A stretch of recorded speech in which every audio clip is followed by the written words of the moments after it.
El doctor Javier Serrano, que tuvo que viajar hoy por no estar aquí presente en este foro.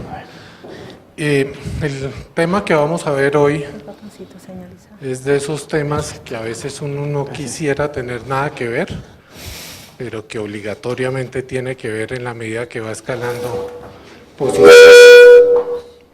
posiciones y asumiendo responsabilidades en las empresas.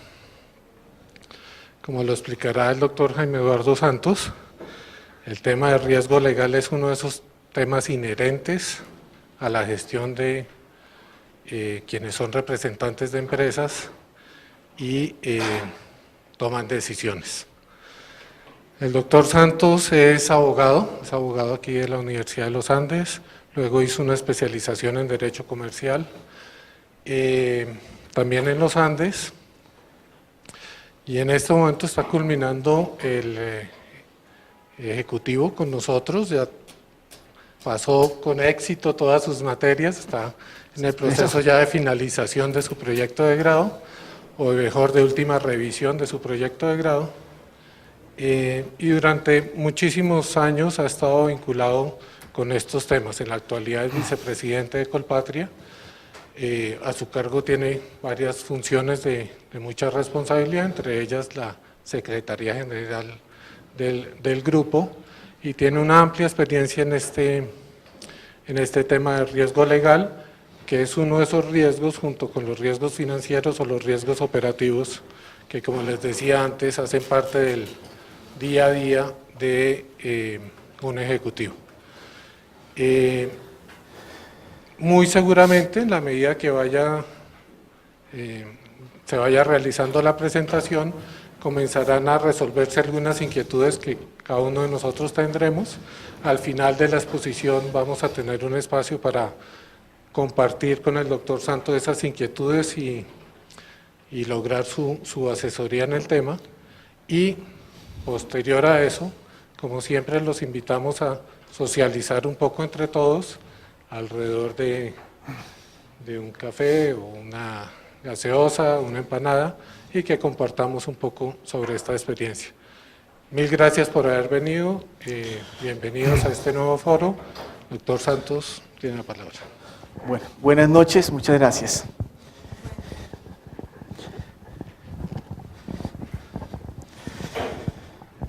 Bueno, me alegra estar de regreso en la facultad. Estuve frente a los alumnos por primera vez en el año 86, a raíz de una conversación que tuve con Javier Serrano en ese año, que me llamó a mi oficina, me dijo: Jaime, quiero que pase por la facultad a contarle unos hechos que nos están ocurriendo. Dije, claro, yo voy. Yo en esa época era de los pocos penalistas que había graduado de la Universidad de los Andes. Los abogados que egresamos de esta universidad, poco vamos a un juzgado y poco vamos menos a una fiscalía. Y yo era de los 2 o 3 que hacíamos ese oficio egresados de la facultad. Entonces vine y me dice: mire, Jaime, esta alumna que le presento fue la mejor alumna de su promoción y en este momento está metida en el siguiente lío que le va a contar. Entonces me contó, la exalumna recién graduada fue nombrada gerente general de una compañía de financiamiento comercial. Esa compañía de financiamiento comercial empezó a tener problemas y una de las opciones que encontró para solucionar sus problemas es decirle a sus ejecutivos: ¿por qué todos nos sacan una cuenta corriente, de las que hoy llamaríamos una multicuenta o cuenta ejecutiva, con créditos aprobados previamente, y con ese dinero se lo van prestando a la empresa todos los meses para darle liquidez para alguna operación? Y el tema de retenciones, pues ese dejémoslo para fin de año. El caso es que se fueron montando en una bola de nieve y la alumna efectivamente, pues la nota lo decían, fue la mejor alumna de su promoción, pero nada de suspicacia y nada de mundo real. Cuando me contaban el caso, pues casi que lo único que podía decirle uno es, pues váyase del país si tiene con qué, porque usted apenas salga de aquí la van a detener por todas las cosas que han pasado. Entonces, a raíz de eso hubo unas discusiones y se empezó a montar un curso de Derecho, en que básicamente lo que buscábamos en pregrado en esa época era decirle a los alumnos, acuérdese que hay una variable distinta que es la variable legal. Y ese curso pues fue avanzando, ha tenido distintos matices durante todos estos años. Después se volvió un curso de posgrado y en algunos posgrados se dicta el curso de riesgo legal. Entonces, de lo que les voy a hablar ahora es un collage de distintos elementos de ese curso que llamé riesgo legal de los administradores de sociedades en Colombia.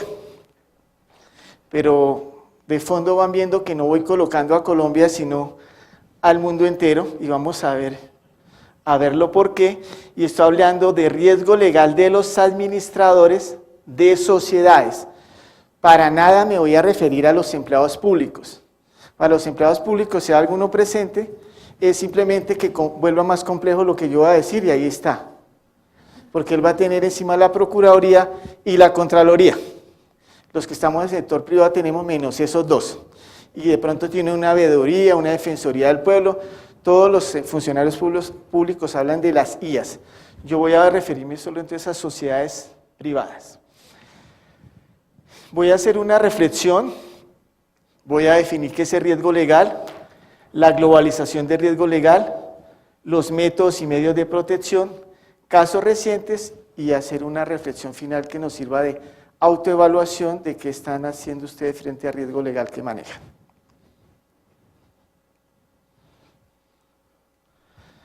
La reflexión 1.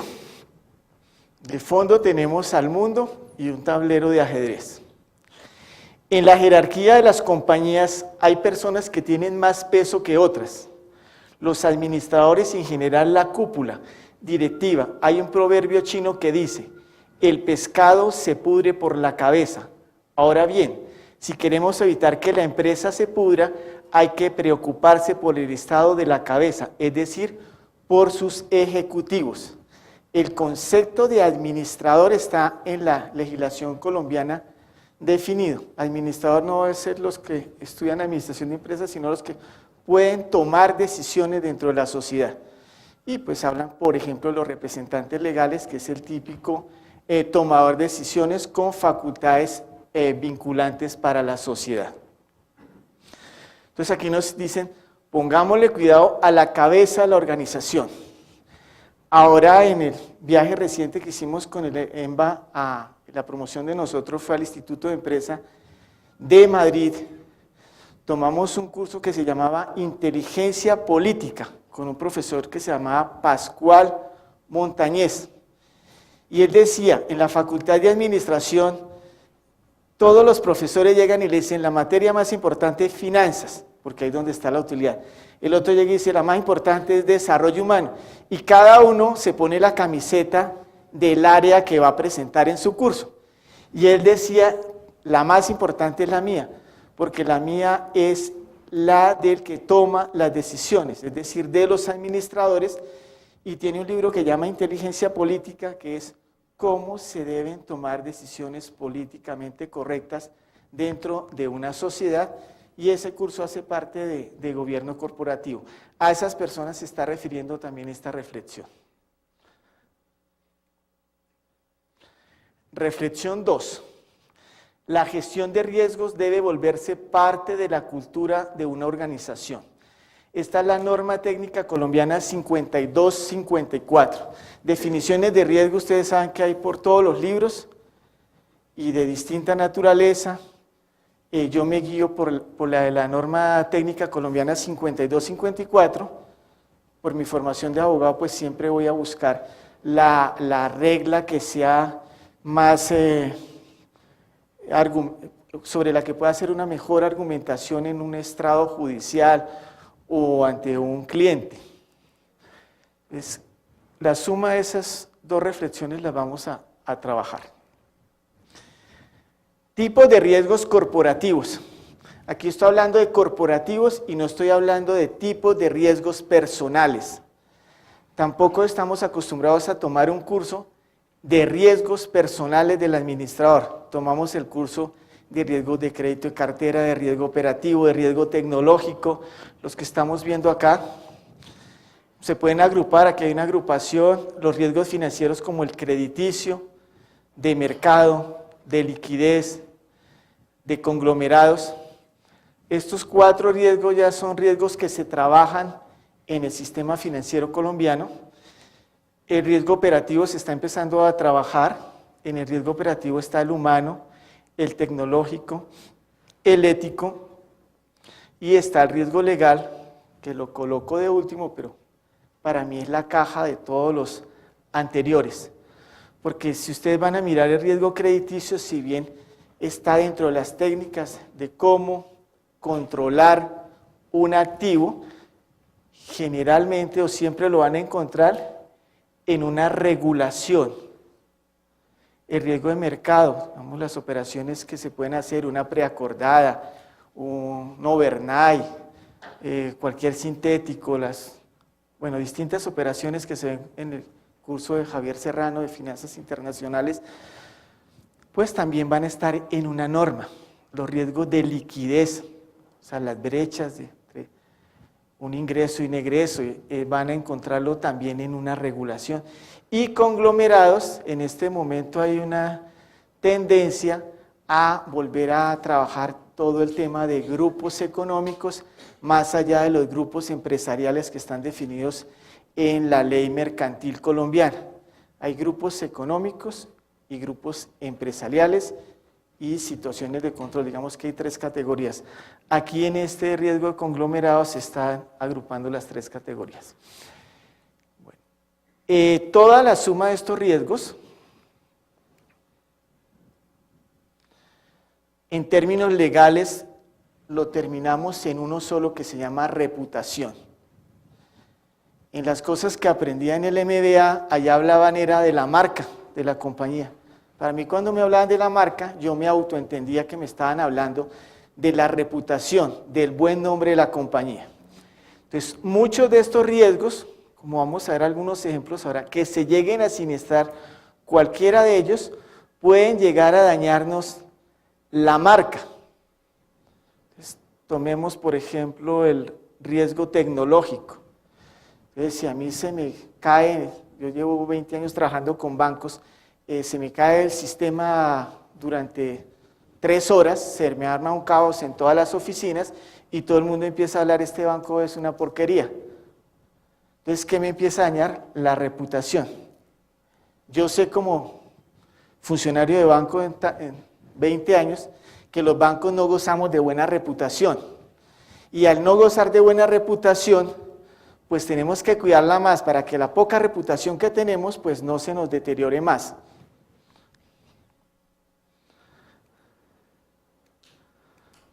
Este botoncito me equivoco siempre. Bueno, ahora voy. ¿Qué es el riesgo legal entonces? El riesgo legal genera o puede generar una pérdida, daño potencial por causa.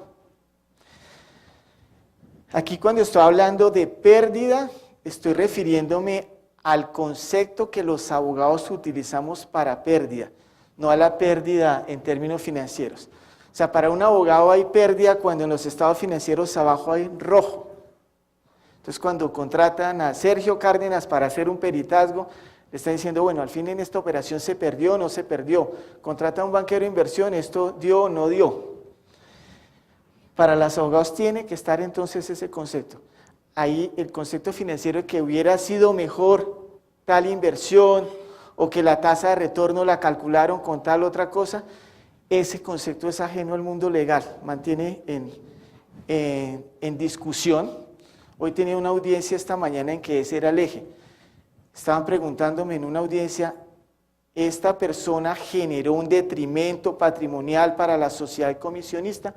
El abogado que me estaba interrogando me llevaba hacia el mundo jurídico diciéndome, no hubo detrimento porque cuando usted ve el PIG de esa compañía dio utilidad al final del ejercicio.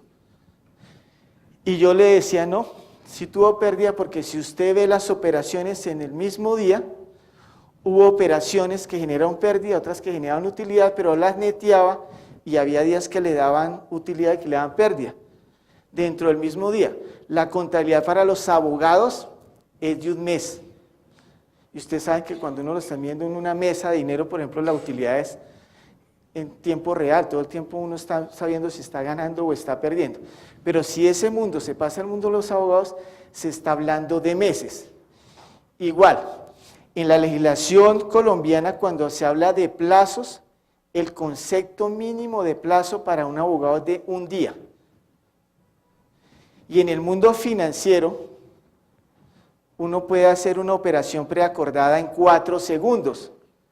Entonces nos queda una diferencia, una brecha entre la forma de medir el plazo para un abogado y la forma de medir el plazo para un financiero. ¿Cómo se cura uno, por ejemplo, qué protección puede tomar? Que en todos los documentos siempre esté colocando la hora y que los relojes de la compañía, de los computadores, de los teléfonos, estén siempre sincronizados con la hora colombiana. Para cuando se hace un debate uno sepa, mire, esto pasó a las 11:07. Y si los relojes no están coordinados, termina siendo lo mismo 11:07 que 11. Pero ahí pudo haber una operación y haberse transferido riqueza de un patrimonio a otro en esos segundos. En una transferencia electrónica de fondos, pues también el que tenga la clave la puede hacer en segundos y eso va a quedar registrada pues la historia en eso, no se necesitan días. Entonces es otro ejemplo de brecha entre los abogados y los financieros. Bueno, entonces el concepto de daño. ¿Por qué se puede causar daño? El incumplimiento de las disposiciones legales. Ese es el más fácil. Le dicen, usted escribió un objeto social que dice que el objeto social de esta compañía es producir pan. Y usted se coloca a prestar dinero. Entonces, pues ahí claramente su objeto social no está cuadrando con lo que está haciendo. Entonces usted va a irse a los estados financieros, vamos los abogados, y uno me va a argumentar, mire, es que la utilidad operativa es menor que la no operativa, es decir, que eso me sirve como indicio para mostrarle que usted está haciendo cosas que su objeto social no le permite. Entonces el otro se puede defender diciendo, no, es que en los ciclos yo simplemente durante 10 meses al año soy así, pero 2 meses soy realmente mi objeto. De resto estoy buscando los recursos para hacer una operación. Entonces vuelve y juega una discusión sobre qué es el incumplimiento legal. El incumplimiento de los contratos. Ese sí, el ejemplo más sencillo es el contrato de trabajo. Entonces hay cantidad de formas que uno como empresario y uno como abogado de empresas colabora para facilitar liberación de cargas laborales. Ahora están figuras como las cooperativas de trabajo asociado, siempre han estado las agencias de empleo, entonces se hace todo, digamos, una contratación de fuerzas de ventas utilizando mecanismos distintos a la relación laboral. Entonces ahí estamos haciendo un contrato que pueden hacer correctamente estructurado, pero al irse ejecutando se va distorsionando y al irse distorsionando nos va colocando en un posible siniestro de naturaleza legal originado en un contrato sobre el cual se abusó. La emisión de resoluciones administrativas y de sentencias judiciales desfavorables. Al final, cuando llegue a las bolitas rojas, voy a hablarles de Gran Ahorrar. Gran Ahorrar es el caso más reciente que nos permite dar un ejemplo de la emisión de resoluciones administrativas y de sentencias judiciales desfavorables para siniestrar un riesgo legal. El cuarto, la débil estructuración de los contratos. Ahí es que el contrato no quede bien escrito. Los abogados decimos que debe escribirse los contratos de tal manera que aún interpretado por la contraparte de mala fe, el contrato sobrevive. Entonces redactar un contrato es muy fácil porque yo voy a Legis y lo compro escrito. Yo trabajé para Legis algunos años y pues uno hacía contratos estándar y muchas personas se toman. Entonces pues eso se puede hacer para algún tipo de contratos o más bien, yo puedo hacer o guiarme por guías de esas si el contrato que estoy suscribiendo no me va a impactar patrimonialmente. Pueda que yo haga un contrato de trabajo en proforma y si soy la parte débil del contrato, pues ese es el contrato más importante para mí, debería personalizarlo. Entonces cada uno debe mirar en su nivel patrimonial qué tan importante va a ser, porque recuerden que los contratos son la forma de transferir la riqueza. Entonces, si uno no deja bien hechos los contratos, puede transferir la riqueza de una manera distinta a la que se esperaba. Y finalmente, pues el riesgo legal se concreta en el comportamiento de los administradores. Este es el ejemplo con el que empecé la conversación. Un administrador que empieza a no pagar los impuestos, a confundir sus finanzas personales con la empresa, pues está haciendo un comportamiento temerario o un comportamiento ingenuo que lo puede terminar llevando a ser responsable legalmente.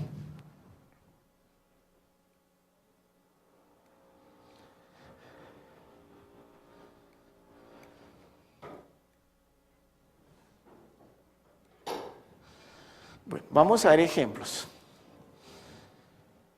Información tardía para dar respuesta a órdenes judiciales o de autoridad administrativa. Entonces, el típico de cualquier sociedad son los reportes de impuestos. No entregar las declaraciones a las que se está obligado a presentar. En una institución financiera hay que hacer como 700 reportes. Hay que tener un área solo casi dedicada a contestar requerimientos. Entonces es el cumplimiento normativo.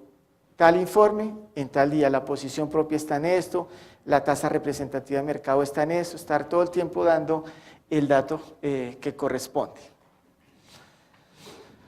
Fuga de información. Fuga de información va relacionado con el tema de información privilegiada. El caso que en la época reciente ha tenido más prensa sobre información privilegiada fue la fuga de información del IPC, en DANE.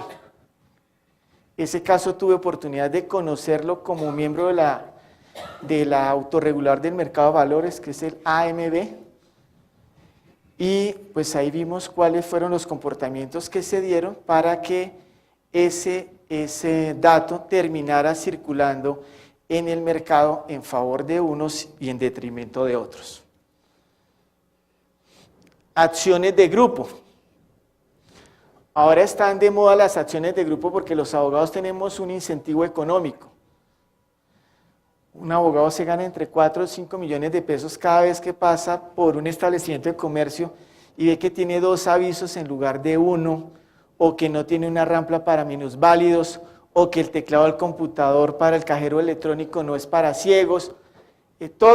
Hay una cantidad de derechos que uno no se imagina que tenga carga sobre ellos, que tenga responsabilidad sobre ellos. Entonces, en las empresas grandes, todos los días nos están notificando, mire, es que usted no tiene acceso para minusválidos a su sede ubicada en tal sitio. Y, repito, pues hay un ejército de abogados que está con su cámara en la mano, tomando fotos por la ciudad, viendo en qué sitio se puede hacer ese tipo de acciones. Estas acciones funcionan con la teoría de los bolsillos llenos. ¿Qué es la teoría de los bolsillos llenos para nosotros como abogados? Que demandamos al que tiene plata, porque el resto es perder tiempo. Entonces uno empieza, como cualquier mercado, a descremarlo. Entonces pues las acciones de grupo empiezan a hacerse, digamos, contra el sistema financiero por las tasas de interés.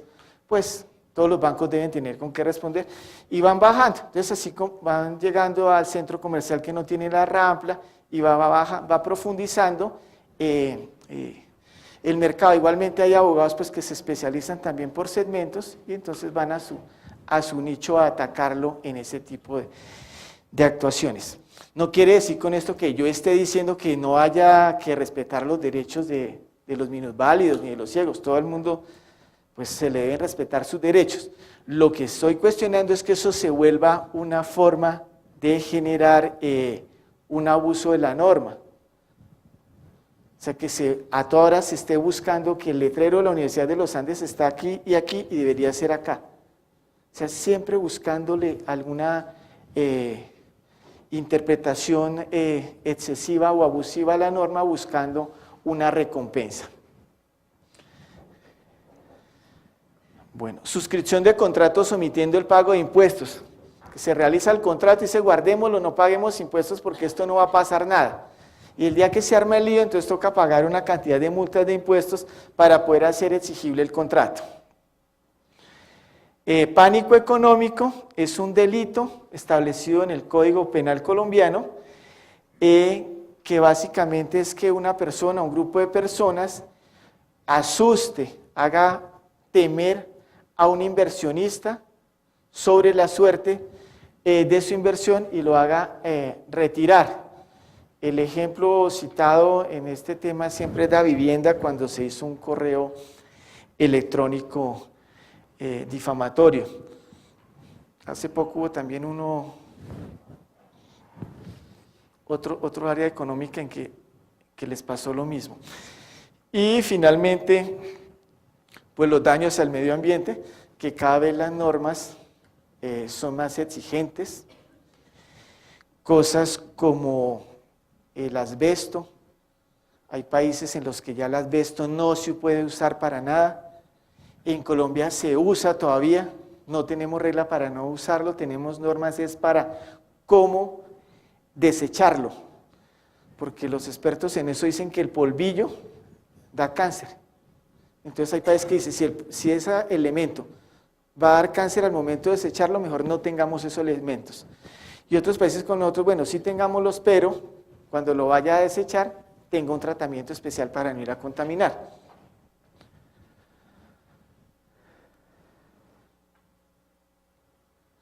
¿Qué consecuencias podemos encontrar con el riesgo legal?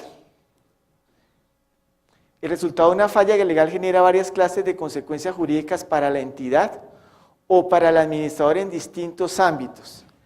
Cuando uno mira una sociedad, encuentra que el departamento legal tiene totalmente tabulados cuáles son los riesgos de la sociedad. Dice, nosotros podemos tener riesgos con la administración de impuestos, tenemos riesgos con protección al medio ambiente, pero les pregunto, ¿en cuáles de sus empresas tienen igualmente la lista de los riesgos que están incurriendo las personas que están tomando decisiones? Y si esa lista se la entregan cuando ingresan, y si son administradores cuando se sientan a ser representante legal o miembro de junta directiva, les entregan la póliza de seguros que los están amparando. Entonces ahora alguien que es profesional en administración y llega a un cargo de estos, pues debe mirar, bueno, déjeme ver el inventario de riesgos y cuáles son las protecciones que tenemos frente a esos riesgos los que estamos allí sentados. Todos los riesgos se agrupan en riesgos de naturaleza civil. Aquí es todo el tema patrimonial de daño que mencioné en otro ejemplo. El disciplinario visto desde la disciplina propia de la profesión que uno profesa, uno practica, como los códigos de ética y conducta del administrador, del abogado, del médico. Cada vez todas las profesiones tienen unas reglas. Por ejemplo, los fotógrafos tienen. Un día mirando como qué profesiones tenían régimen disciplinario, encontré que un fotógrafo lo tenía y no me sorprendió. Los abogados sí tenemos, mis colegas y yo pues tenemos siempre una reputación parecida a lo de los bancos, entonces a toda hora tenemos problemas disciplinarios. Penal, este es el mundo que implica finalmente privaciones de libertad y es un tema que por consiguiente genera como más alarma, y en la práctica corporativa encontramos que se abusa de la figura para generarle temor a los administradores. Entonces es un tema de naturaleza civil, por ejemplo el cumplimiento de un contrato de suministro. Entonces a la parte incumplida, en lugar de decirle, mire, usted no me colocó las botellas de cerveza en el sitio que tenía que colocármelas y el día que era, en lugar de decirle eso ante un juez civil, van y colocan una denuncia a la fiscalía y dicen, ese proveedor me estafó. Y entonces hay que estar defendiendo a los administradores de las sociedades cada rato de estafas, de falsedades, basadas en que se va por un canal más intimidatorio que el mundo civil. El mundo civil siempre va a caer en el patrimonio y el mundo penal puede caer en el patrimonio más la persona, más la libertad de la persona. Bueno, el mundo tributario que ya lo mencionamos, el mundo administrativo en las relaciones con el Estado, el mundo profesional que lo mencioné en el disciplinario. Aquí en el disciplinario también está la autorregulación del mercado de valores.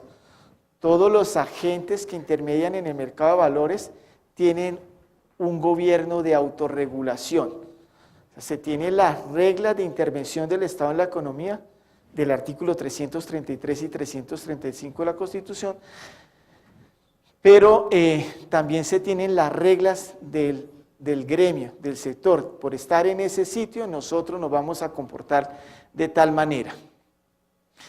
Está el mundo laboral, que ya mencionamos, y está el mundo internacional, sobre el que me detendré más adelante. Bueno, aquí está el mundo internacional. ¿Por qué hablo de globalización de riesgo legal? Porque en la práctica corporativa encontramos que ya, además de las leyes colombianas, empiezan a hacerse exigibles leyes de otros países. Esto suena absurdo para los que somos abogados, porque toda la vida nos enseñaron, en Colombia, estando en territorio colombiano, se aplica la ley colombiana. Y cuando uno ve la primera página del Tiempo que dice, incluido en la lista Clinton fulano, incluido en la lista Clinton tales sociedades, más o menos son 800 registros por año de inclusión en lista Clinton. Y a usted le preguntan como abogado, ¿eso aplica en Colombia? Uno dice, no, eso no aplica en Colombia. Pero usted va y visita a la compañía o a la persona y está quebrada, o está en vías de quebrarse. Entonces, ¿cómo se explica que una ley que no existe, que no aplica, sea capaz de quebrar a una sociedad en Colombia?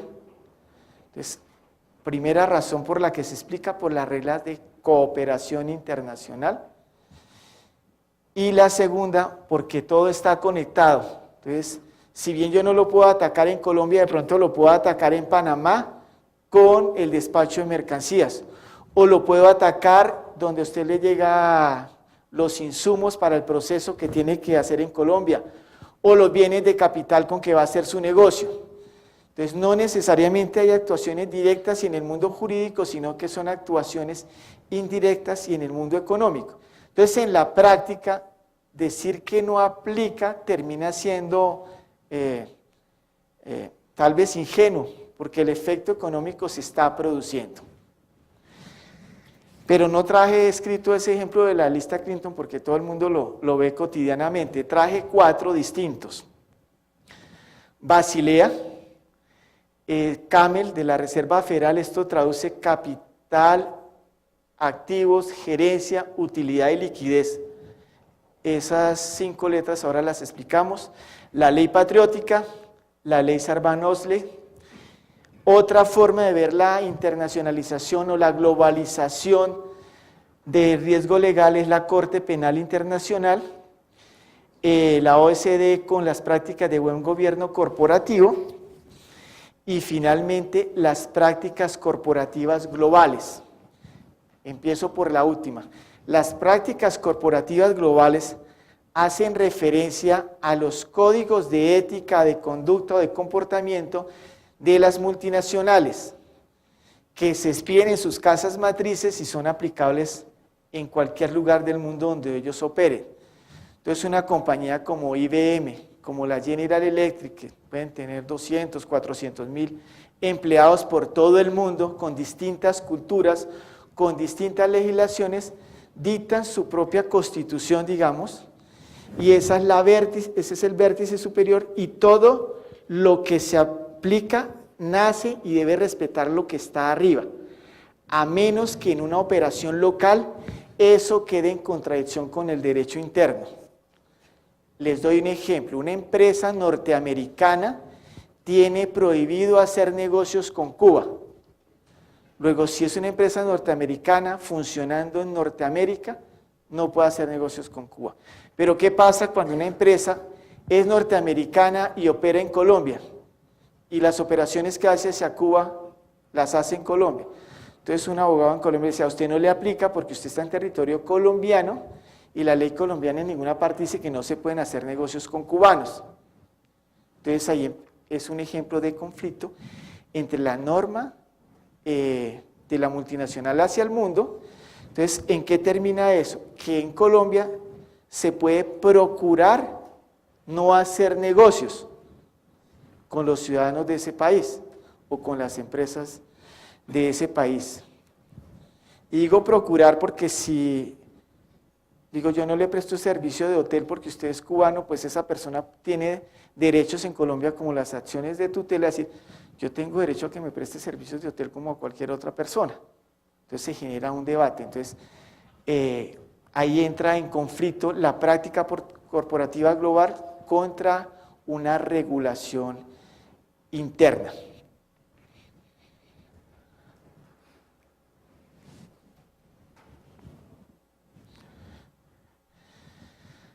Basilea. Aquí esto hace referencia exclusivamente a instituciones financieras. ¿Qué hace Basilea? La supervisión de la actividad bancaria en el mundo bajo un enfoque de riesgos que produzca alertas tempranas de comportamientos no prudentes. Entonces, todo lo que busca Basilea es control prudencial de los recursos que se movilizan por el sistema financiero mundial. Y está enfocado por riesgos. Entonces, se habla de riesgo de cartera, de riesgo de mercado, de riesgo operativo, y dentro del operativo está legal en el modelo de Basilea, riesgo de lavado de activos, y ahora se llama y financiación del terrorismo. Como ven, no hay ningún sistema que llame administración de riesgos del personal o administración de riesgos de fraude de los empleados. Eso va por otro lado, como la ley Sarbanes-Oxley.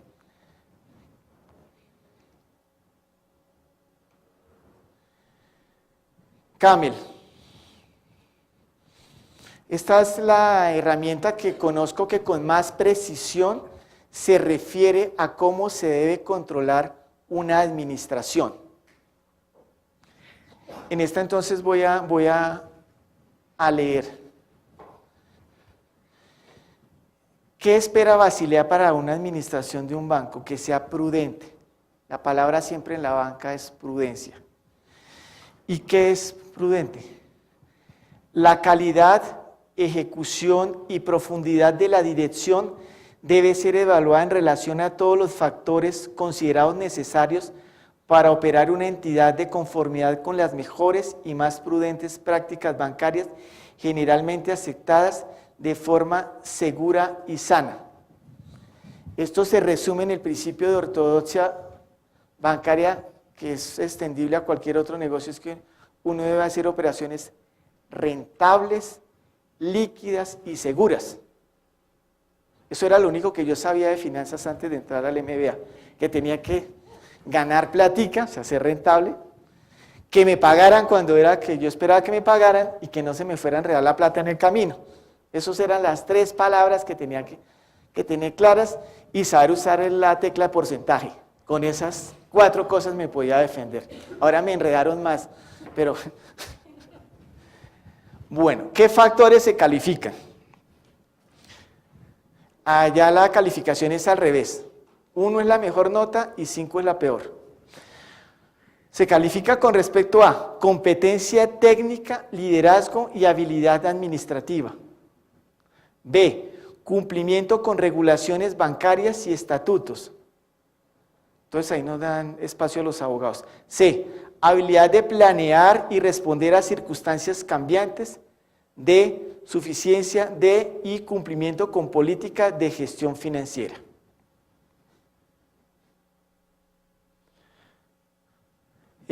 Financiera, crediticia y de inversión. E, profundidad y sucesión. Aquí se refiere a todo el modelo administrativo de quién reemplaza a quién en cada sitio cuando no está. F, tendencias hacia autonegociación. G, calidad de los sistemas de control interno, contables y de información a la gestión. Y H, deseo demostrado de servir las necesidades bancarias legítimas de la comunidad. Como ven con este artículo, lo que se esperaría es que se cumplan Todos los cursos que se ven en una maestría. Miren, que tenga capacidad técnica. Entonces ahí podemos ver cursos como los de Javier Serrano. Liderazgo, como los de Guillermo. Cumplimiento de regulaciones, como los de Gómez Pinzón. Habilidad de planear y responder a circunstancias. Estos son los cursos que son más amplios en el curso que acabamos de ver. Con Raúl, con Humberto Serna, todo porque está enfocado a estrategia. Ese es como el foco y aquí está calificado como uno de los elementos a responder. Y suficiencia y cumplimiento de políticas de gestión financiera, pues todos los cursos con Eric, con Javier nuevamente. Bueno. Los niveles de calificación, voy a leer solo el 1, el 3 y el 5. ¿Quién se saca 1? ¿Quién es el que, según la Reserva Federal en esta metodología, es el buen administrador? Es indicativa de que la dirección, que es totalmente eficaz con respecto a casi todos los factores y que exhibe una responsabilidad y habilidad incuestionable para solventar y superar los problemas existentes o previsibles que puedan surgir en el curso de los negocios del banco. Ustedes pueden borrar banco y colocar lo que quieran, panadería, textiles, sería útil. Entonces es eficaz, se está hablando de eficacia.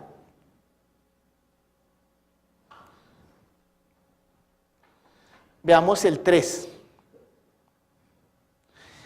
Refleja un funcionamiento que carece en cierta medida de la idoneidad deseable para atender las responsabilidades y retos de la situación a las cuales la dirección se enfrenta.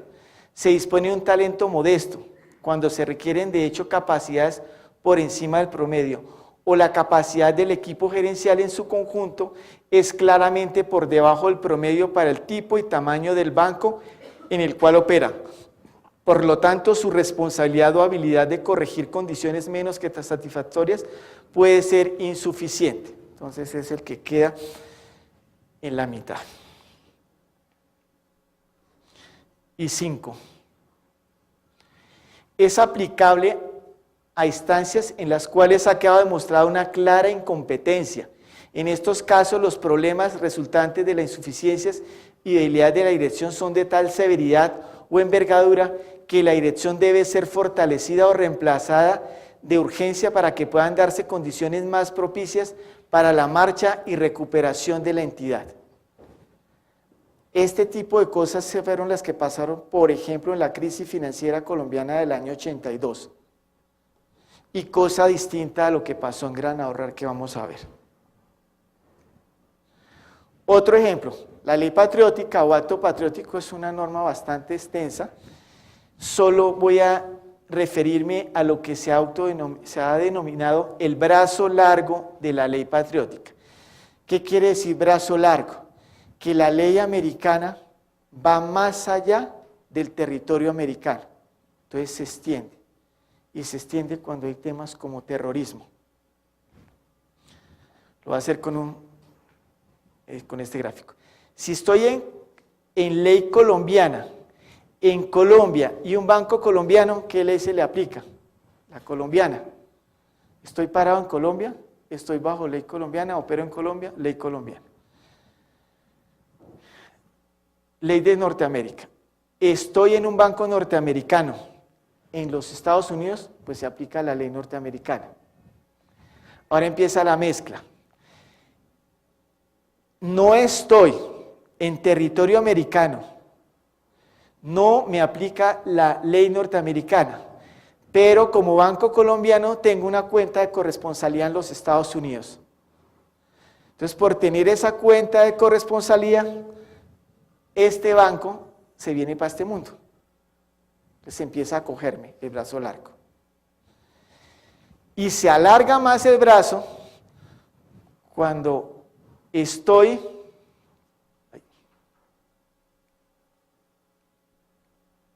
Me fui para el otro lado. Cuando estoy en un país extranjero, supongamos acá estoy en Canadá,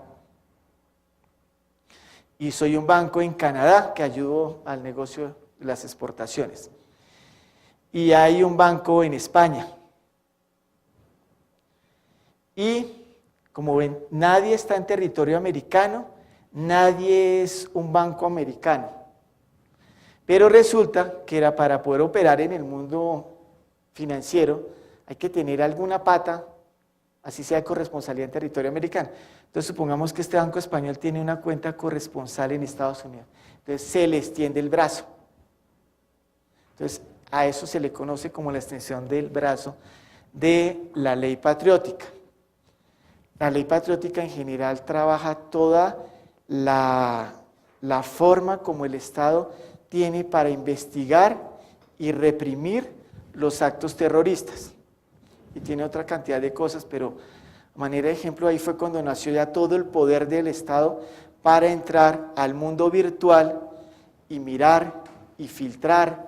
Ha habido debates importantes en el mundo, el último que se está dando es cosas como la pérdida de datos en Londres, pero si yo lo asocio con la pérdida de datos en México, resulta que la pérdida de datos en México no fue una pérdida de datos en México, sino que los datos de las tarjetas de crédito de los mexicanos se mandaron para los Estados Unidos, se hizo todo un debate nacional, los datos se mandaron allá.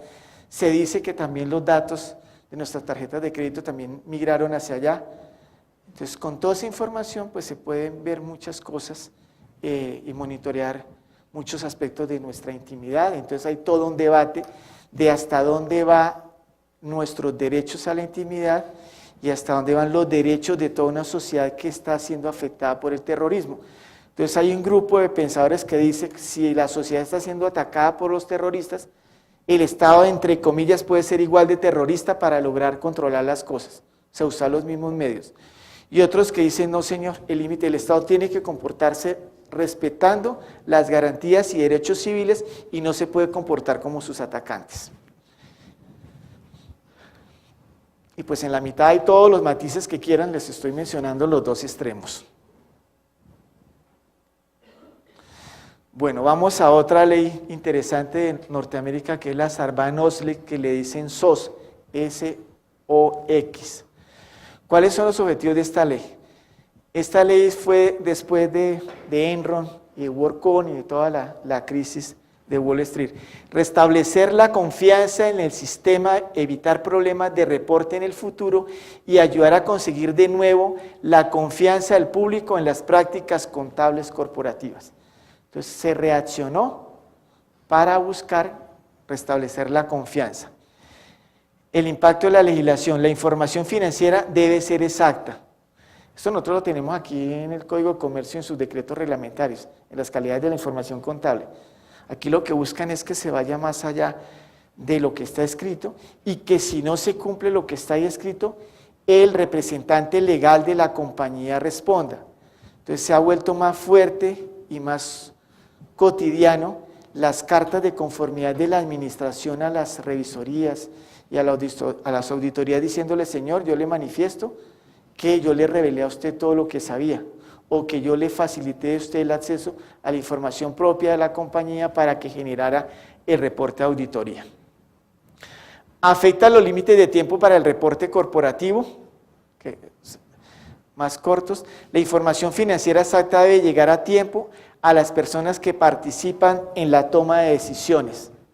Entonces, que todo el mundo tenga la información lo más igual posible y tenga acceso a la información que sea de interés para tomar una decisión informada. Entonces ahora se habla mucho de tomar decisiones informadas.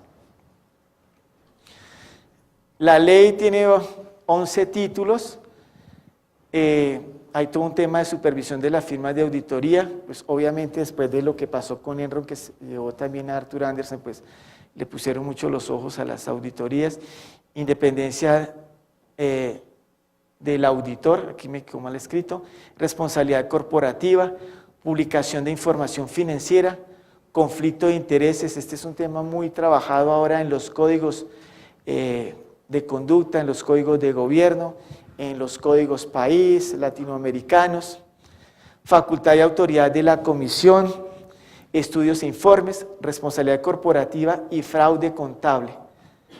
El concepto de fraude contable también está empezando a hacer un camino grande.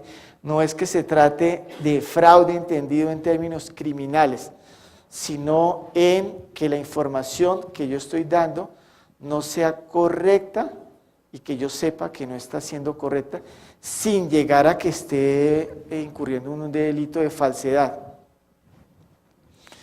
También en estos 2 años aprendí que la ciencia más exacta es el derecho.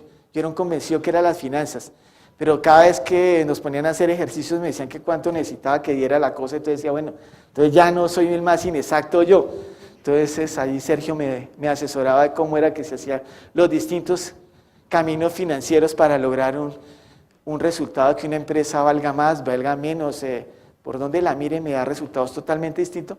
Pues los abogados siempre hemos trabajado que de acuerdo al método de derecho que utilizamos podemos llegar a resultados distintos. Entendí que en las finanzas también hay metodologías distintas que llevan a resultados distintos.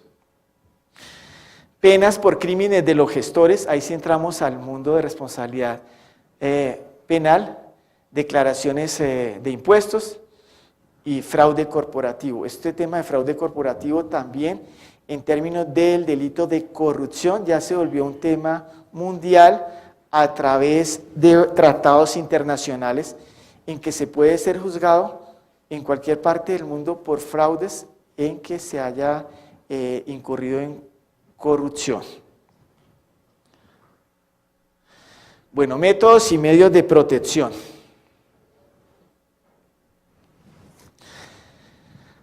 Hay 7 ideas para protegerse de las cosas que antes dije. El primero es que en nuestras compañías haya un buen gobierno corporativo, en temas, por ejemplo, conflicto de intereses. Que esté claro en nuestras compañías si podemos o no podemos hacer negocios en la misma línea de negocios de la compañía en que estamos. Que eso no sea un supuesto. Que digamos, el jefe de producción en un editorial a su vez tenga una pequeña editorial o un taller satélite para hacer libros. Entonces es conflicto de intereses, es competencia con la compañía, sí o no. Entonces que eso no queda a la especulación, sino que eso claramente de entrada diga, quien trabaje en esta editorial no puede tener otra editorial. O en esta empresa no pueden trabajar hermanos. Entonces, que sean reglas claras de gobierno desde el inicio. La segunda recomendación, el cumplimiento de la normatividad externa e interna, o sea, procedimientos y procesos internos y la legislación que les sea aplicable. Las buenas prácticas contractuales, es la instrumentación de los negocios y de las garantías. Les decía, recuerden que los contratos es la manera como finalmente se transfiere la riqueza. Fíjense el contrato de matrimonio, uno transfiere el 50% o le transfieren el 50%. Entonces hay que mirar desde esa transacción hay que mirar la que hay transferencia de riqueza. La autorregulación. Aquí el ejemplo que les quiero citar es la ley 964, que es la ley que regula el mercado de valores en Colombia, que fue revisada por la Corte Constitucional recientemente. La sentencia fue publicada hace como 4 días y esa sentencia dice, en Colombia hay autorregulación, y hace toda una historia como la autorregulación empieza desde la casa, cuando uno, por ejemplo, resuelve cómo va a manejar las finanzas domésticas. La ley no le dice que cada uno aporte el 50% para el mercado, no trae ese detalle, pero uno puede acordar eso, o que uno aporta y el otro ahorra, o el uno gasta y el otro ahorra, bueno, la regla que quiera. Uno trabaja y el otro se divierte, cualquiera de esas reglas pueden ser válidas. En la universidad, cuando uno viene acá, la primera vez que vine, a mí no me contaron que existía reglamento. Eso, si no había problemas, nadie sabía que era reglamento de estudiantes. Ahora de entrada, a todos nos dan el reglamento. Entonces eso es un ejemplo de autorregulación. Y así hasta llegar al mercado de valores, en el cual todo agente que intermedie valores tiene unas reglas de autorregulación a las que está obligado a cumplir. Otra recomendación es las aclaraciones y salvedades en estamentos de decisión. Aquí sí juega el dicho que el que calla otorga. Si uno va a una junta, va a una reunión, va a un comité, se toma una decisión sobre una inversión y la plática se perdió y uno no dijo nada, uno es responsable. junto con los otros. Entonces siempre hay que hacer la salvedad. Entonces si uno está de acuerdo, pues simplemente está de acuerdo. Pero si está en desacuerdo, debe decir no estoy de acuerdo y que eso quede en el acta, en la ayuda a memoria, en el correo electrónico, donde quieran, pero que haya una prueba o un principio de prueba de que uno se manifestó. Y lo otro es que después de que se toma la decisión con que uno no está de acuerdo, no salga a ejecutarla. Porque uno puede decir, no, yo no estoy de acuerdo con todo eso, pero el otro día va a hacer todas las operaciones de tesorería y la ejecuta. Entonces hay que oponerse y fuera de eso no ejecutarla. Yo entiendo que eso es pelear con la cuchara, pero eso es un ejercicio que se debe hacer.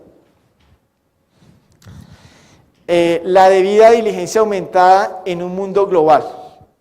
Es que no solo piensen que los están afectando la regulación nacional por las razones que he dicho, sino que los están afectando regulaciones de otras partes, prácticas y principios de empresas multinacionales. O sea, todo va llegando lentamente, imperceptiblemente, como el aluvión.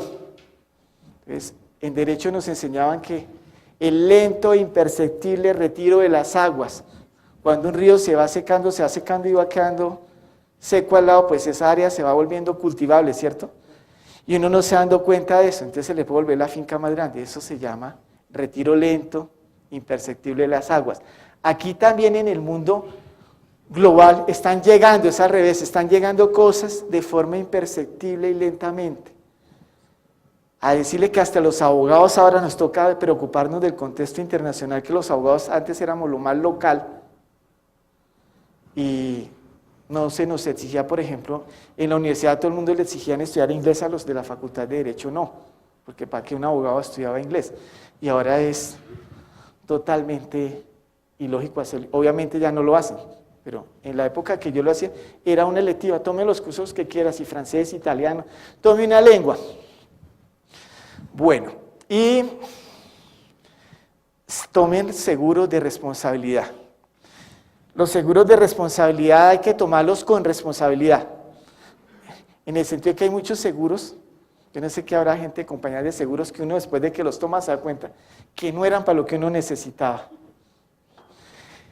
o que no lo protegen cuando está el primer siniestro porque exactamente estaban las exclusiones. Entonces, tómenlo con responsabilidad, pero busquen la manera de proteger su patrimonio. Casos recientes, entonces cogí salió este es de la República, dice, indemnizarán a accionistas de Gran Ahorrar. Aquí están hablando de pérdidas. El Consejo de Estado advirtió que la Superintendencia Bancaria tomó la decisión de ordenar la capitalización de Gran Ahorrar a las 11:50 de la noche del viernes 2 de octubre, antes de que el Banco de la República notificara a la entidad financiera que daba por terminado el apoyo transitorio de liquidez. Miren, estamos hablando 11:50 de la noche, 10 minutos antes de las 12 de un viernes, y le dicen, inyecte, no sé, 200.000 millones de ese orden. Eso se puede hacer, se le puede hacer a un banco, no se le puede hacer a un banco. El Consejo de Estado en esta decisión dijo que no. Hay otros que creen que sí, porque como dice la publicidad de algún banco, el dinero nunca duerme. Si yo tengo la plata, simplemente de la casa la transfiero por un teclado, aquí desde la BlackBerry, eso también tecnológicamente lo puedo hacer. Pero bueno, ahí está el debate.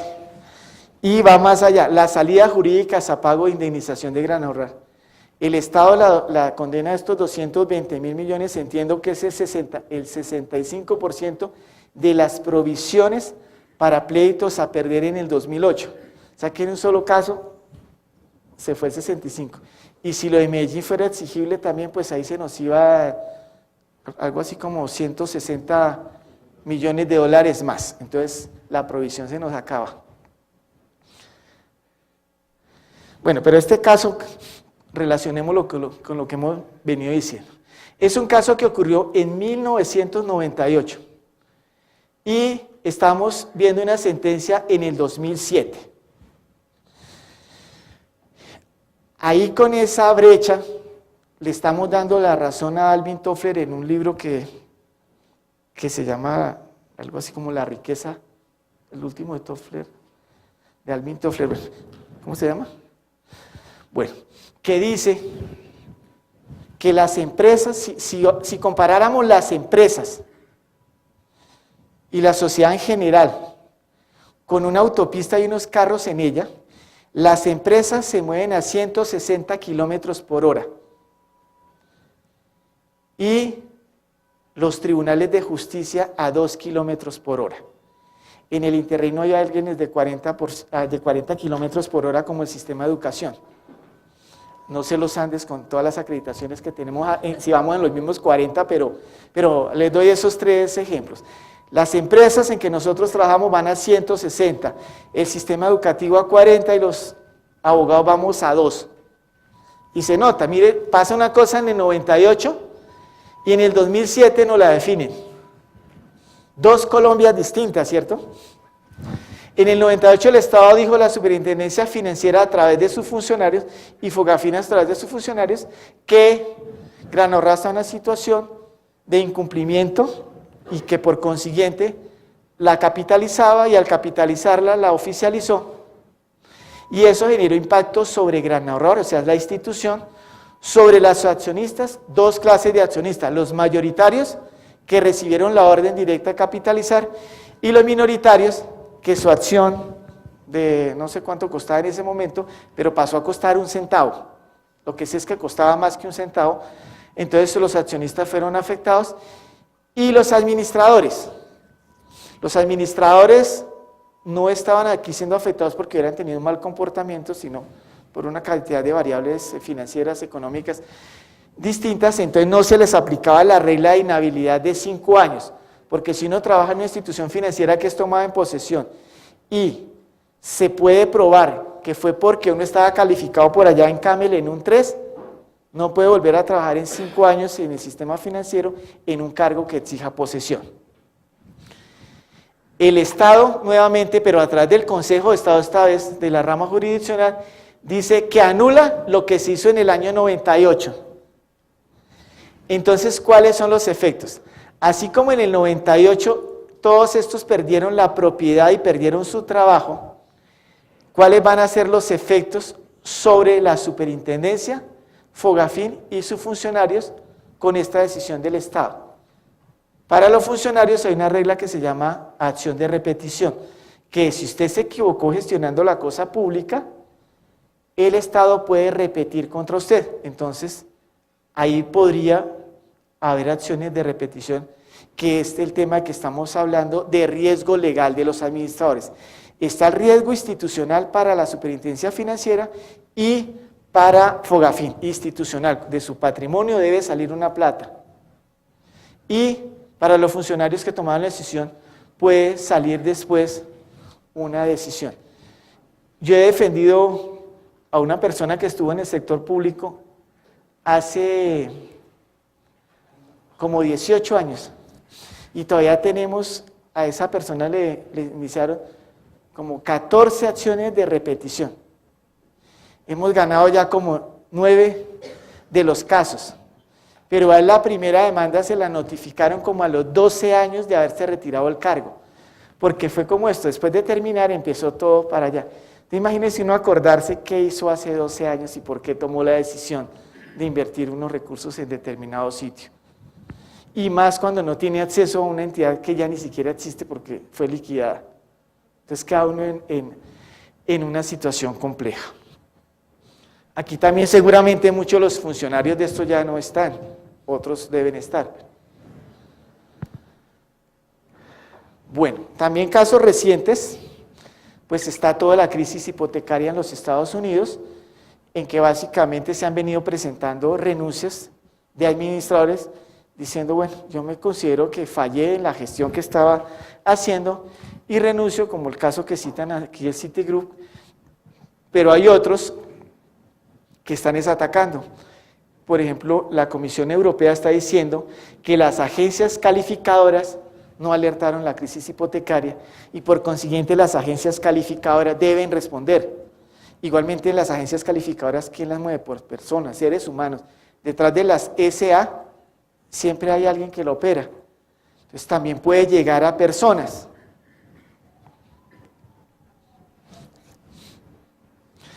Bueno, entonces para terminar, leamos estas preguntas o léanla ustedes cada uno. Ubíquese en su propia realidad. O sea, su contexto. Estoy en el sistema financiero, soy empleado público, soy microempresario, soy profesional independiente. Bueno, me imagino que aquí hay todas las posibilidades. Entonces, lo primero es que uno debe saber el lugar donde está parado para que no le pase lo de la propaganda de la vivienda. Primer paso, sepa dónde está. Segundo, después de saber dónde está parado, identifique su riesgo legal específico. Entonces, si está en una institución financiera, su riesgo legal específico, y si es representante legal de esta institución financiera, va a ser muy distinto a alguien que esté trabajando en una empresa editorial. También tiene riesgos, pero son totalmente distintos. ¿Por qué? Porque una es una actividad económica libre y la otra es una actividad económica intervenida de interés general. Analice los riesgos con su asesor legal. La experiencia de estos 22 años que llevo ejerciendo es que nadie me pregunta antes de que le pasen los problemas. El 100% de las personas que me han preguntado me preguntan cuando está en el problema o cuando cree estar. Y generalmente cuando cree estar es porque ya está hasta el cuello. Y no puede ser, yo era responsable de eso. Determine su capacidad de asumirlo. Y proteja que, después de hacer eso, entonces busque opciones de protección. Como el mundo de los seguros, transfiera su riesgo. Estructura patrimonial. Cito mi caso personal, mi esposa también es abogada, entonces los dos hacemos un ejercicio que nos pueden atacar el patrimonio. Entonces pues uno tiene que sentarse a decir, bueno, si nos atacan, ¿cuál va a ser el proyecto de protección? Si lo único que uno tiene es el apartamento con una hipoteca, pues es una protección distinta a si tiene 2 apartamentos. Entonces tiene que mirar cosas, como por qué no se hace una sociedad, por qué no se separa de bienes, por qué no hace que los hijos participen en la actividad económica familiar. Y todo esto que son protecciones. No estoy diciendo que se utilice para insolventarse, para hacer trampa, no. Es que así como uno toma el seguro para el vehículo por si accidenta otro, pues también debe ser consciente que en el ejercicio de su profesión está ejerciendo riesgos y como administrador de una sociedad anónima hoy en el mundo se están asumiendo riesgos que algunos tratadistas españoles dicen que es como escalar una montaña o venir el día de puente por el sentido contrario al que suben el resto de personas que vienen de vacaciones. Entonces, hay reales riesgos en la administración de empresas, por consiguiente, pues hay que tomar protecciones de este estilo, creando un margen de tolerancia, evitándolo. Ves que mejor me salgo de este negocio. Doy un ejemplo, cuando la gente hacía arbitraje con la diferencia entre el precio del dólar y el peso, y cogían un maletín y lo llenaban de dólares y se iban para Costa Rica a las 6 de la mañana y se volvían a las 4 de la tarde de Costa Rica y se volvían al otro día con el maletín. Eso es una actividad que era legal. El riesgo era que en ese maletín de pronto le metían un fajo procedente de una actividad ilícita. Entonces el riesgo era muy alto, porque uno para justificar, digamos, cuál fajo era de cuáles, y ante cualquier duda en esos temas, la norma aplica muy duro. Entonces uno pues si sabe que esto se puso muy difícil, mejor yo me salgo de esa actividad. Y efectúe seguimiento permanente de sus riesgos. Bueno, entonces, preguntas. Tenemos 20 minutos. 15-20 minutos para... 15-20 minutos.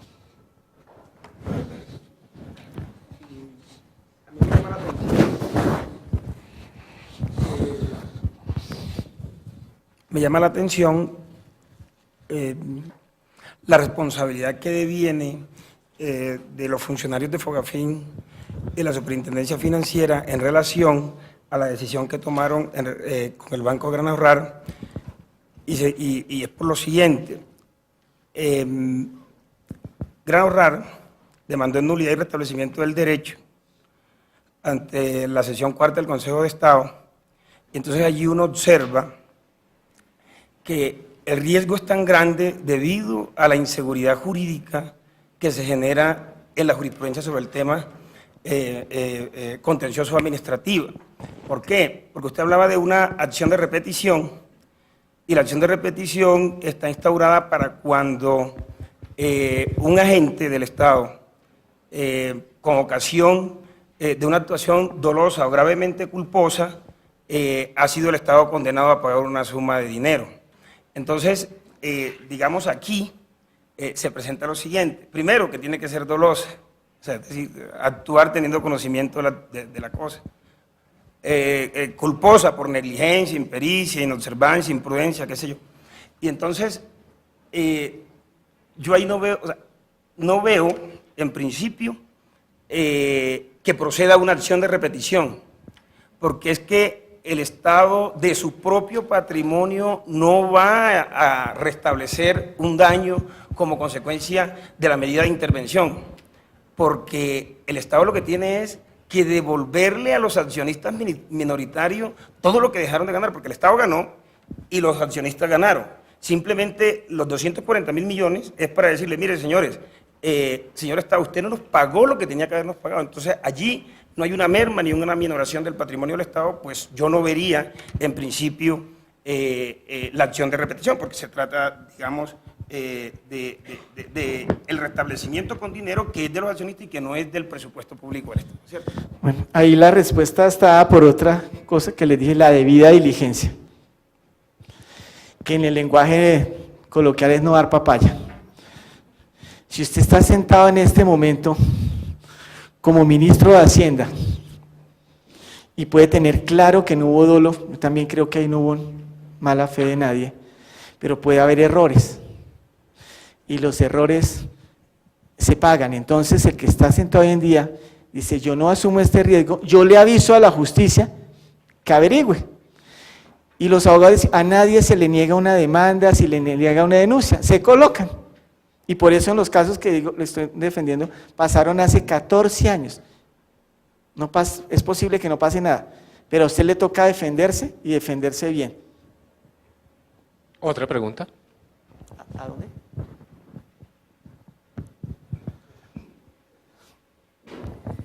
Y con la sentencia de Gran Ahorrar, entonces, ¿cómo queda hacia adelante el tema de la intervención de entidades financieras que tienen problemas? Porque puede uno deducir, yo no soy abogado, que en adelante va a ser complicado que el Banco de la República intervenga en instituciones con problemas financieros. Entonces, ¿cómo se va a cuidar la salud del sistema? ¿Cómo va a ser Fogafín de ahora en adelante si se vuelve a presentar una situación de ese estilo? Eso es desafortunado porque funciona un pánico para la toma de decisiones. Yo conozco entidades que ya en las investigaciones no expulsan y suspenden a nadie, sino que lo multan. Entonces, la primera consecuencia, la que he visto cuando es que se toman entonces medidas anteriores, no la máxima. Entonces, digamos, en lugar de ordenar la capitalización de Fogafín, de que de Gran Ahorrar le dice, haciendo pues una cosa hipotética en el futuro, dice, lo pongo en un programa de mejoramiento. Y lo otro es que la legislación cambió. La legislación que estaba aplicando en el 98 es distinta y ahora hay como 7 herramientas anteriores. Cuando yo empecé a trabajar en la banca estaba vigente una norma del año de 1923 y era blanco o negro. Y ahora ya hay todo un arcoíris, hay un abanico de herramientas para usar, entonces se puede ir agotando. Pero efectivamente el funcionario público tiene un temor a las IAS que a veces lo congela y con razón porque su patrimonio se expone. ¿Otro?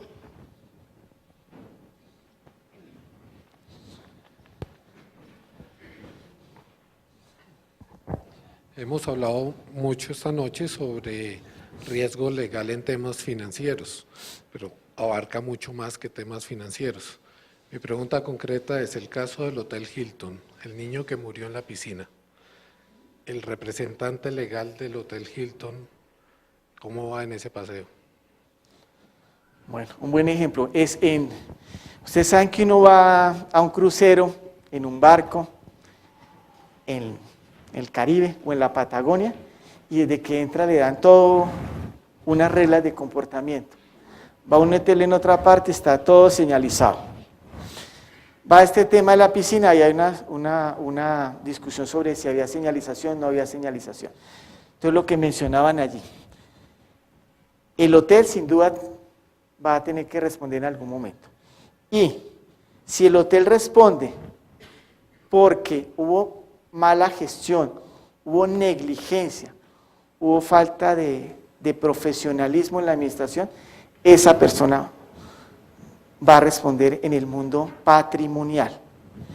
En el mundo penal, o sea, que vaya a parar a la cárcel por ese comportamiento, eso sí es remoto que sucediera, a menos que pudieran probar, por ejemplo, que le dijo expresamente al que le hace mantenimiento a la piscina, sabe que estamos ilíquidos y no le volvamos a hacer mantenimiento a la piscina, y puedan probar ese tipo de instrucciones que llevaron a que el hecho se desencadenara.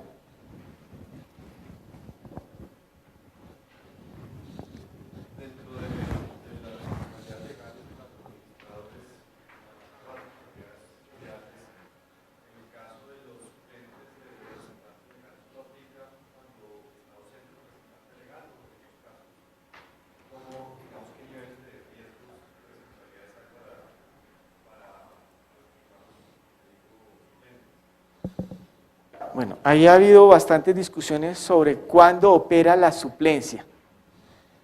Hay hubo una época que decía que las suplencias solo operaban cuando la persona estaba ausente realmente, y pensaban ausente en términos físicos.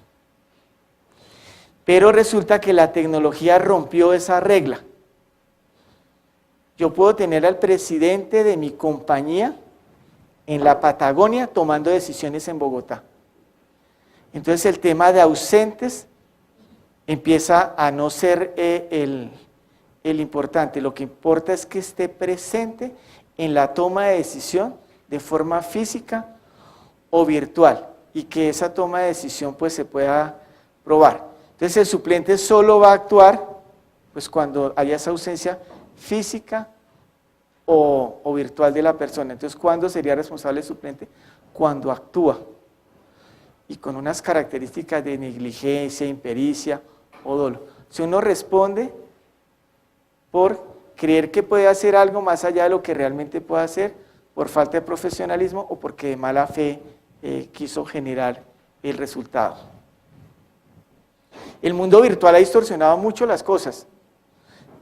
Di algunos ejemplos, pero las normas están muy atrás de lo que pasa en el mundo corporativo. Las juntas directivas no presenciales que habla la legislación pide tantas reglas para poder hacer no presencial que terminan haciéndose presenciales virtuales. Entonces se puede aprovechar la tecnología, pero teniendo claro cuál es la regla que le está aplicando. ¿Alguna otra pregunta? Uno de sus empleados muere o tiene un accidente dentro de ella por causas que son completamente atribuibles a un asunto de violación o de falta de seguridad, por ejemplo. ¿Hasta dónde responde el gerente general? Digamos que no sea representante legal. ¿Cómo responde civilmente, penalmente? O sea, ¿cómo está incluido en el asunto? Bueno, ahí la regla es que el ambiente laboral debe tener prácticas justas y seguras de trabajo. Entonces, eso es lo de los códigos de conducta. Uno debe tener ese principio. Aquí vamos a trabajar de forma justa y de forma segura.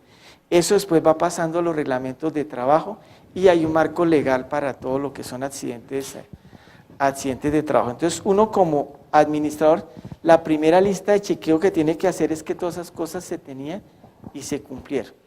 Si alguna de esas cosas se incumplieron, entonces hay que empezar a mirar el efecto.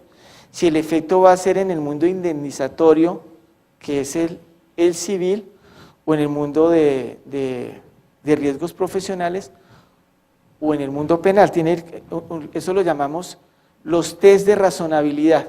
Uno hace como una lista de todos los riesgos y cuál va a ser el efecto, y va depurando hasta llegar. En el caso que me menciona, también tendría que haber una participación dolosa o negligente del jefe de planta o del administrador para que lo puedan relacionar con el mundo penal. El mundo penal es un mundo de responsabilidades personales, pero ya con varias excepciones. Las dos que me acuerdo en este momento son daños ambientales, lavado de activos y financiación de terrorismo. Lo demás siempre se está hablando de actuaciones humano con humano, digamos, si no entidad jurídica o moral con respecto a una persona natural.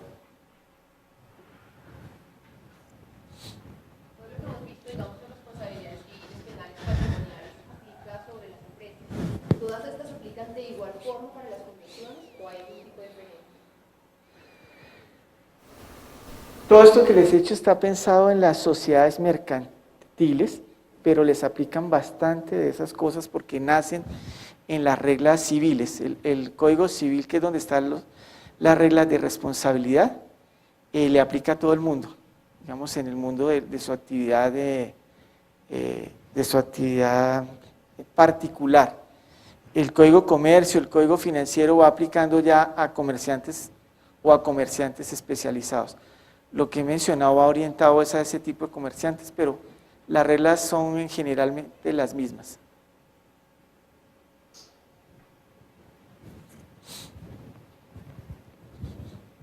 Digamos, si a un gerente financiero se le atribuyen, pues obviamente unas obligaciones del ámbito financiero, pero con todo digamos, los cambios que tiene en la parte de internet, de transacciones virtuales y una cantidad de cosas, pasado algún tiempo, de ese gerente financiero, algún error que cometió o algo, incluye que hubo un fraude y digamos, hubo dineros que se sacaron de parte de eso, pero en la reglamentación anterior, cuando se le otorgó ese como gerente financiero, eso no quedó claro hasta dónde queda atribuible o se le puede generar algún tipo de responsabilidad sobre eso, tanto del representante legal como del gerente financiero que está ahí bajo esa responsabilidad.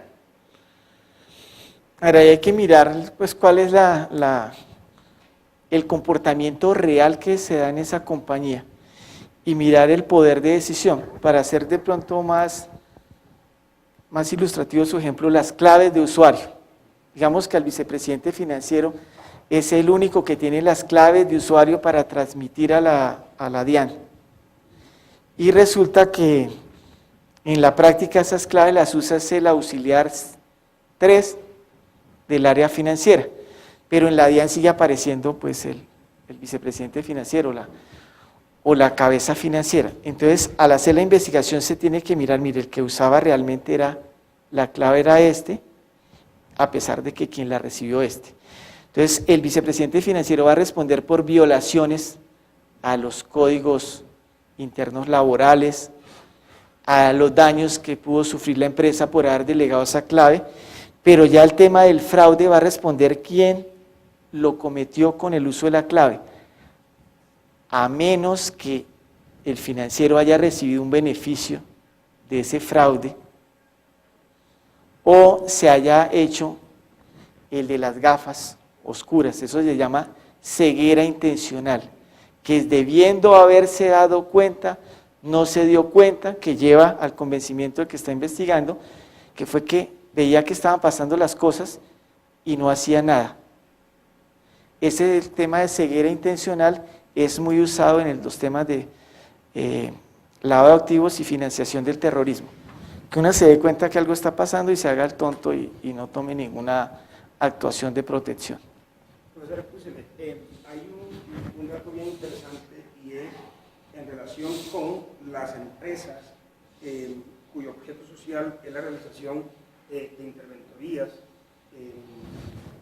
y el otro caso en las empresas de carácter privado que prestan servicios de salud. O sea, IPS, la Fundación Santa Fe, la Clínica del Ponte, o sea, todas las que prestan servicios de salud privadas, las instituciones privadas que prestan servicios de educación, o sea, desde preescolar, bachillerato, universidad, y las fundaciones de capital privado, fundaciones o corporaciones de capital privado promovidas en su creación por el Estado, el artículo 25 y 55 de la Ley 734, en desarrollo del 366 de la Constitución, dicen que ellos responden disciplinariamente y siendo privados son sujetos del derecho disciplinario y los puede investigar el Procurador General de la Nación. El caso reciente de esta semana que la Procuraduría sancionó a la empresa, en la empresa constructora e interventora de Suba Tramo 2 en el sistema Transmilenio por el accidente de los 21 años de San Agustiniano. Y la providencia salió imponiéndole unas multas de 180 salarios mínimos legales mensuales e inhabilitándolo por 10 años y a unos y otros por 20 sin poder suscribir contratos, sin poder ejercer cargo público, o sea, es a cargo pues, del comercio y son particulares, pero lo puede investigar únicamente el Procurador General de la Nación. Ahí el caso que nos está mencionando es la extensión de responsabilidad por una de dos razones, o porque yo manejo dineros públicos o porque hago funciones públicas. Entonces se extiende la mano del Estado, así como en el brazo largo de la ley patriótica del Estado también dice, yo estiro la mano hasta donde haya función pública o recursos públicos. A propósito de la internacionalización que ha vivido el mundo y la globalización y la integración que hay entre empresas actualmente, y digamos que la desmaterialización de la empresa y a través del canal electrónico, específicamente los negocios y el comercio electrónico, ¿está Colombia preparada con un soporte legal a tono y acorde con las leyes internacionales del comercio electrónico? Es decir, podemos sin temor poder comenzar a negociar con otras empresas a través del canal electrónico, ¿sí? Hacer un pedido, integrarlo a nuestra cadena de valor. Y tiene Colombia las leyes suficientes que regulan estas actividades para el canal electrónico y pensando en el comercio electrónico. No. Le cito el ejemplo de los temas penales. La legislación nuestra sí ha hecho unos pequeños avances hablando del abuso de bienes informáticos, que es entrar a un sistema violando la clave o desencriptando, bueno, esos, pero no entra a tener unos comportamientos propios de ese mundo.